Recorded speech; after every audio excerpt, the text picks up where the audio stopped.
그때에 세례 요한이 이르러 유대 광야에서 전파하여 말하되 회개하라 천국이 가까이 왔느니라 하였으니 그는 선자 이사야를 통하여 말씀하신 자라. 일렀으되 광야에 외치는 자의 소리가 있어 이르되 너희는 주의 길을 준비하라 그가 오실 길을 곧게 하라 하였느니라. 아멘.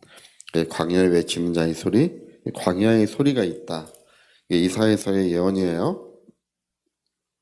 왕이 오시기 전에는 왕이 오시는 길을 준비하는 사람들이 있다는 것입니다. 우리나라도 이제 뭐 대통령이 어디를 간다 그러면 그냥 곧바로 가는 것이 아니라 그 전에 이제 가서 준비하는 사람들이 먼저 가는 거예요. 이제 행정적인 것을 하면 행정적인 것을 준비하고 또 이제 어떤 중요한 안건이 있으면 다 협의를 하고 또 뭐 그 경호실도 가서 그 경호에 가는 것도 먼저 다 준비가 된 다음에 그 다음에 가는 거예요. 의전이 준비돼야 돼요. 여기 이제 왕으로 오신 이가 누구냐 이렇게 이제 그 앞에 그걸 물어봐요. 예수 그리스도시라는 것입니다. 예수 그리스도는 하늘과 땅의 모든 권세를 가지고 이제 세상을 만유를 다스리실 이제 만왕의 왕이 되실 것이었습니다. 그래서 그가 오시기 전에 이제 왕이 오시는 길을 예비하는 자가 먼저 온다는 거예요. 근데 그 예비하는 자는 성경의 기록이 재밌어요. 광야에서 외치는 소리다. 광야에 외치는 소리다. 그는 주의 오실 길을 이제 준비하기 위하여 그 길을 곧게 하는 거. 굽어진 길을 이제 곧게 하고 이제 높아진 것을 다시 낮추는 그런 일을 한다는 거예요. 그래서 그게 뭔가를 봤더니 이 외치는 자의 소리는 사람들의 양심을 일깨우는 거예요. 너희가 탐욕과 정욕과 죄악에 물들어 있는 그런 사람들을 이제 일깨우는 거예요. 그래서 세례를 줬는데 이 세례는 이제 새로운 인생을 살겠다고 하는 세례, 요한의 세례는 새로운 삶을 살겠다는 다짐을 받는 세례예요. 여러분, 우리가 받은 세례는 예수님과 연합하는 세례예요. 예수님과 영원히 분리할 수 없는 영원토록 하나 되는 것을 증거하기 위하여 우리는 세례를 받았습니다. 근데 이 요한의 세례는 그것과 달라요. 새로운 삶을 살겠습니다. 이제 강탈하는 삶, 탐욕과 정욕에 물들어 있던 삶을 이제 새롭게 하기 위하여 이스라엘 백성들이 전부 줄을 서가지고 물속에 들어가서 이제 세례를 받았던 여러분, 예수님을 마음에 모시려면 예수님을 우리 가정에 모시려면 이런 게 필요한 거예요. 우리의 삶을 하나님 앞에 변화받는 결단, 하나님의 뜻대로 살겠다고 하는 이 결단이 주님을 모시는데 굉장히 중요하다는 것입니다. 우리 그 삭개오 이야기를 기억하시나요? 여리고성의 세리장이었던 삭개오. 세리장이면 옛날에 우리나라 사람들이 일본 순사를 굉장히 미워했어요. 일본 사람들이 앞잡이가 돼가지고 이제 한국 사람들, 조선 사람들 잡아가고 독립운동가도 잡아가고 아주 그냥 악질적인 사람들이다. 이렇게 일본 순사는 사람 취급을 하지 않았었어요. 사람도 아니다. 근데 여기 세리라고 하는 사람들, 세리장이라고 하는 사람들이 그런 사람들이에요. 로마 제국의 앞잡이가 돼가지고 이제 자기 백성을 억압하고 그 비용을 전부 강탈해가는 그런 일들을 했었어요. 세금 징수원인데 그냥 세금 징수를 지금처럼 법으로 하는 것이 아니라 자기들이 그 법으로도 하고 불법으로도 해서 전부 강탈해가는 사람들이에요. 얼마나 미웠겠어요. 그래서 성경에 보면 창기와 세리를 이제 같이 취급해요. 항상 그렇게 미워했었어요. 근데 어느 날 예수님이 여리고성을 지나가시는데 이 세리장이 예수님이 얼굴을 보기 위해서 이제 뽕나무 위에 올라갔다는 거죠. 채통이 이제 없었던 거예요. 얼굴을 보자. 키가 작으니까 볼 수 없어서 올라가 있는데 갑자기 예수님의 발걸음이 멈춰 서졌어요.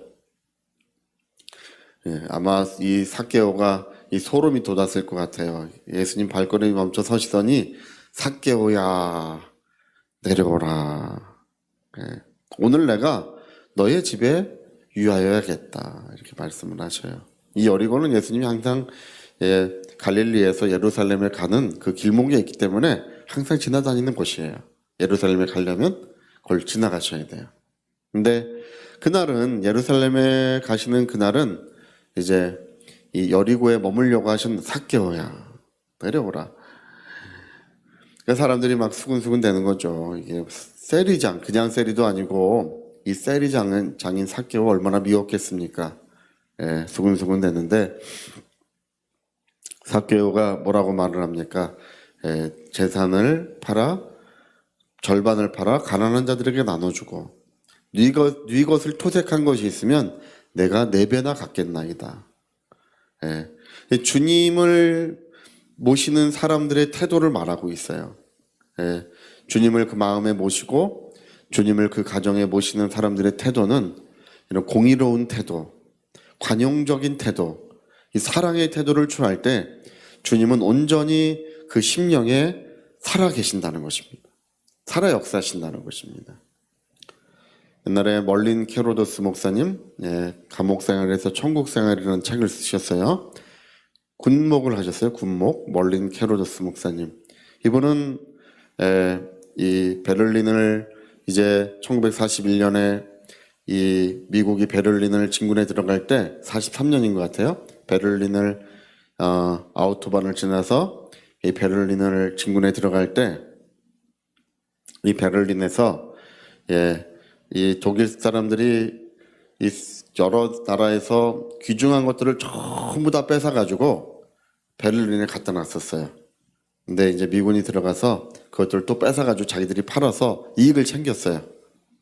이분이 이제 들어갔을 때 그걸 팔아가지고 우체국 환으로 바꿔서 자기 이제 무기명 채권이에요. 지금으로 말하면 바꿔가지고 자기 집으로 다 그걸 보내놨었어요.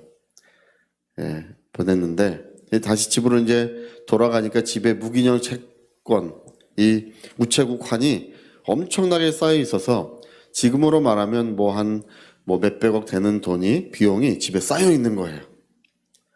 얼마나 신나겠어요? 이제 군인을 끝내고 집으로 돌아오니까 이 수백억 원이 집에 있으니 얼마나 좋겠어요.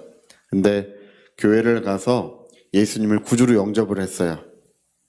예수님을 구주로 영접하고 나니까 뭐가 마음에 걸리고 문제가 되냐 하면 쌓여있는 돈이 문제가 되는 거예요. 그래서 주님 앞에 무릎을 꿇고 기도한 후에 그걸 전부 병기에 넣어가지고 전부 물을 내려버렸대.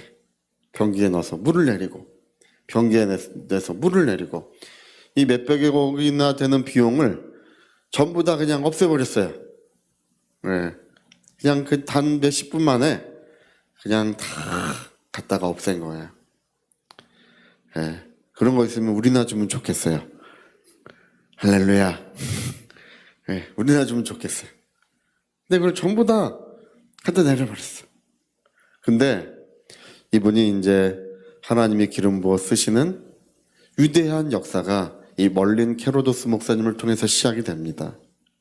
감옥 생활에서 천국 생활이라는 이 책은 수천만 부가 팔렸어요. 그렇게 많이 팔린 책이 거의 존재하지 않아요. 엄청난 은혜의 물결이 그분을 통해서 이 모든 나라에 증거됐던 것입니다. 여러분, 하나님은 더 큰 은혜를 준비하고 계십니다. 더 큰 복을 우리에게 내려주시길 원하고 계십니다. 그런데 우리의 태도가 중요하다는 거예요. 묵은 땅을 기경해야 된다. 우리 호세아서 10장의 이야기예요. 우리 마음밭을 기경하라. 우리 마음밭이 하나님의 말씀이 역사하고 하나님께서 함께 하시도록 이 묵은 땅을 기경해야 된다. 여러분 새봄이 오면 땅을 기경하죠? 저는 옛날에 이 소가 땅을 기경하는 거 봤었어요. 야, 땅을 기경하는 거는 소도 헐떡거려요. 혀가 이렇게 나와가지고 이렇게 하면서 땅을 기경을 해요. 그 뒤에서 이리야! 그러면 이제 그거 쟁기 잡고 앞에서 소가 가는 거. 근데 어릴 때 인상 깊었던 게 뭐냐면 이제 소가 없는 집이 땅을 기경하는데 이제 그 집에 이제 남편이 이 멍에를 메고 부인이 뒤에서 쟁기를 잡더라고요. 그리고 땅을 기경을 해요. 그러니까 그냥 땀을 펄펄 흘려가면서 그것도 한 어릴 때 본 적이 있어요. 예.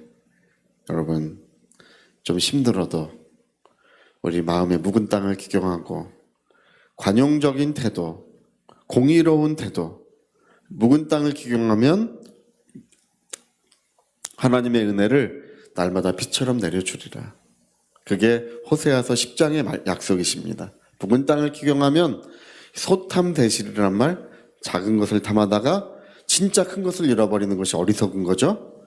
우리가 눈앞에 있는 이익을 포기하고 하나님 앞에 올바른 태도를 취할 때 하나님의 예비하신 큰 은혜, 영원한 은혜가 우리 가정마다 깃들이고 하나님의 은혜의 단비가 매일같이 내려올 줄로 믿습니다. 그런 은혜가 충만하시기를 진심으로 예수님의 이름으로 축복합니다. 저희 같이 한번 기도하시겠습니다. 이 광야에 외치는 자의 소리는 묵은 땅을 기경했던 하나님께서, 예수님께서 그 심령에 임하시고 가정에 임하시는 그런 변화를 주었던 역사를 여기 기록하고 있습니다. 오늘도 필요한 것입니다. 우리 하나님 앞에 정직해지고 또 하나님 앞에 공의로워지는 역사, 우리의 삶의 태도가 변화되는 그런 역사가 필요한 것입니다. 하나님의 은혜가 매일같이 단비와 같이 내려오리라. 우리 위하여 통성으로 기도하시겠습니다.